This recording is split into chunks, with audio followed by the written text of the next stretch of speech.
Yo, what is up guys? Here we are now on the ranking for the first franchise, and that is Jeepers Creepers. This has been a very on and off kind of journey to get through with these reviews.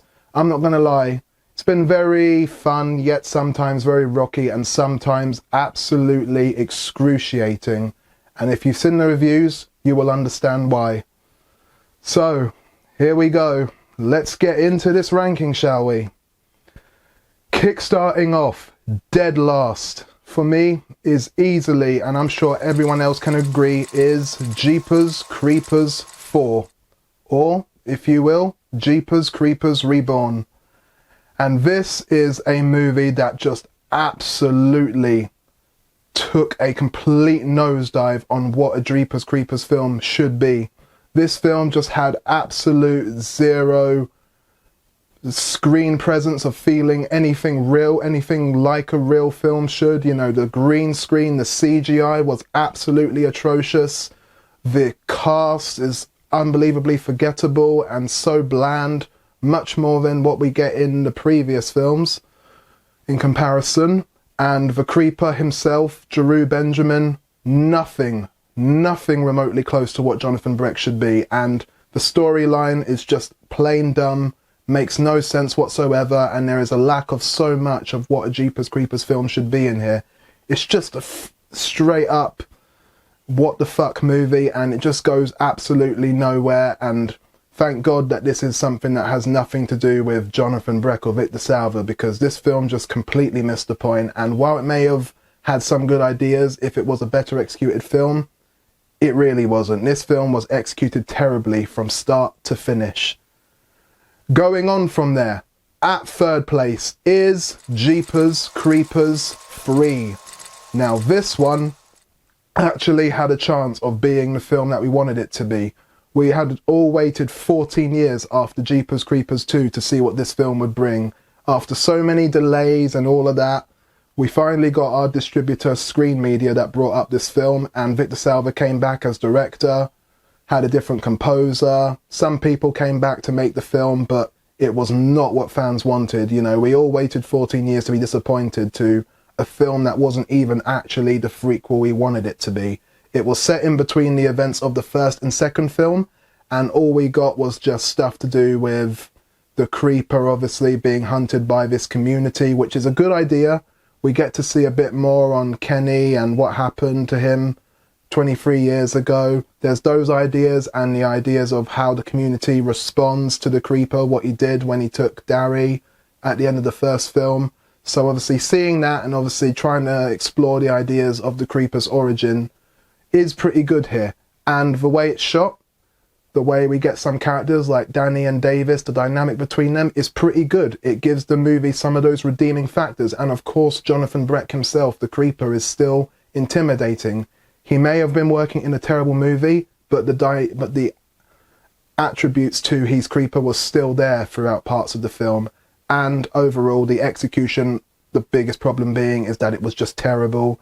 And these ideas of what we wanted with the creeper's origin really didn't go anywhere, and that was always the big letdown of a film like this. And worst of all, we didn't even get the prequel that we wanted. So all of that, and as I've explained in the review, with the bad CG and the terrible acting and the things that, like how they have all the bad dialogue and the bad CGI and the way that they did things with the creeper in this, with these telekinesis, turning his truck into a fucking Batmobile, was the kind of stuff that was just a disgrace to those first two films, specifically from earlier. This film is pretty much just as disgraceful, but at least they were trying something. That's what I can give that much redeeming factor for to this film.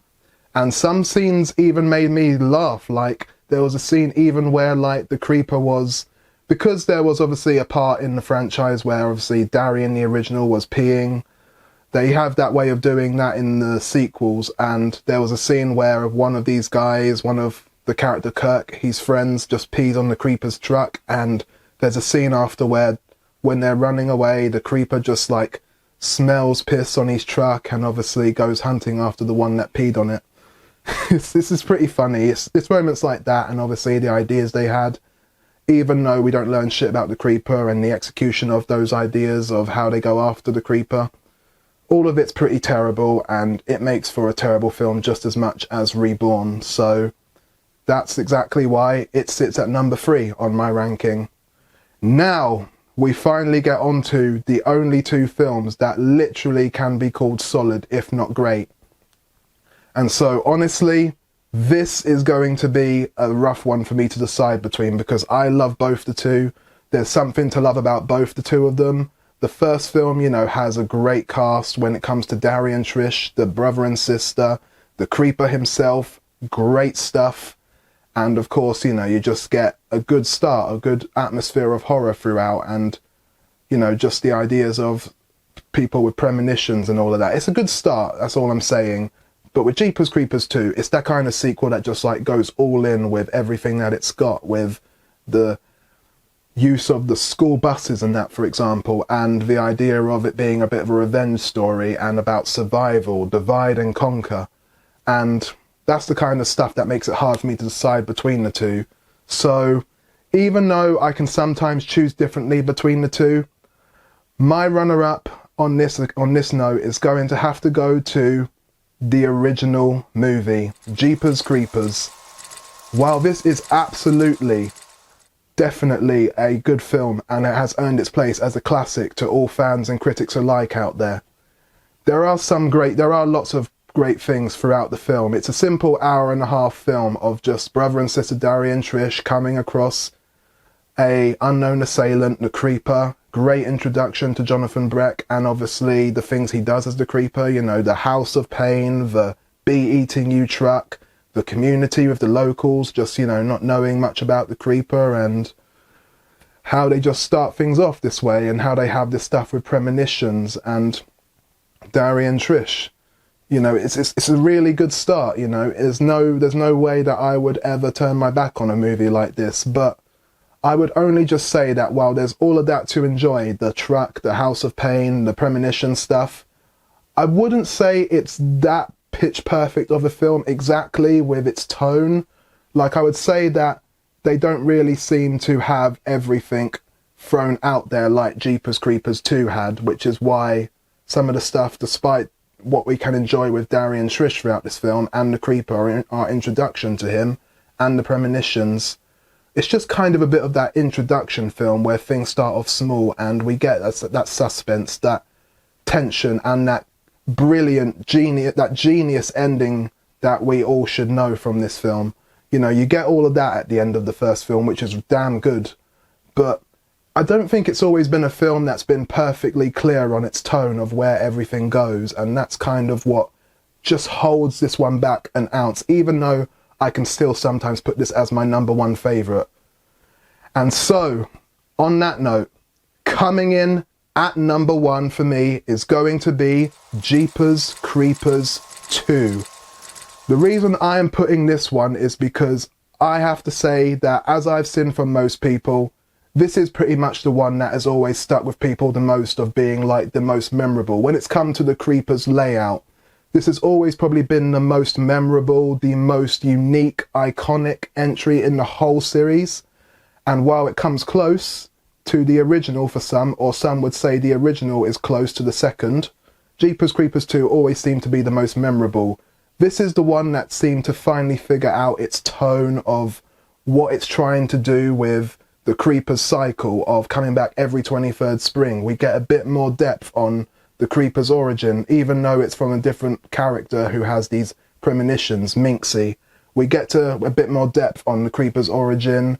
We get a bit of a revenge story with Jack Taggart, done by Ray Wise, and it's just a movie of, you know, like, revenge, because obviously the Creeper took someone that's obviously, you know, a kid of one of our main characters. We have the kids on the bus going through this whole situation of trying to survive against the Creeper while they're stranded on this highway, and they obviously have to divide, conquer, figure out ways to obviously get off alive and survive against a creeper.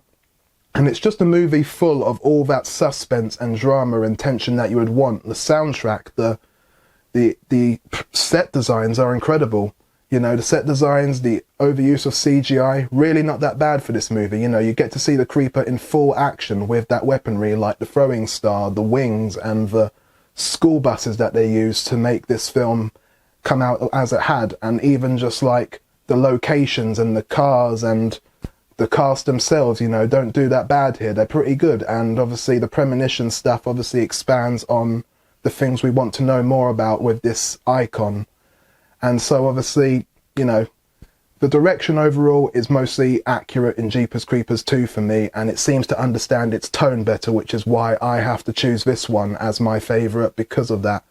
And then the ending is obviously maybe not as genius, but it's still a fitting ending, and honestly the kind of ending you would probably use to end your franchise on a solid enough note. So for me, and for all those reasons as I've explained, that is why Jeepers Creepers 2 comes in at number 1. Thank you everyone for watching, and be sure as always to like, subscribe and comment for more, and keep staying tuned.